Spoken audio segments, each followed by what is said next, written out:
Bir paltar almaq istəyirsən, bir köynək məsələn almaq istəyirsən. Gedib nə edirsən? Məsələn, bir neçə dənə dükana baxırsan. Birinə girdin, baxdın, çıxdın, xoş gəlmədi. Getdin o birisinə. Ona da baxdın, xoş gəlmədi. Məsələn 3, 4, 5, 5-6 dənə də uzağa baxırsan.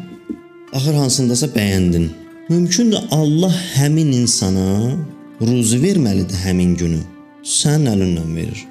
Sən də məsələn o dükana girdin, bəyənmədin, bu dükana girdin, bəyənmədin. Axır getdin birində ki, bəyəndin. Sən elə bilirsən bəyəndin və ixtiyarı seçdin ona. Halbuki Allah onun ruzisini verməlidir, sənin əlindən verməlidir. Sən neçə dənə dükan girsən, axırda gəlib onun dükanındakı malı bəyənəcəksən.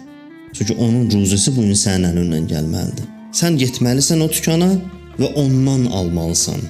Sənin vasitənlə kiməsə ruzi getməlidir. Sənin ruzin kiminsə vasitəsilə gəlməlidir. Belədir bu aləm.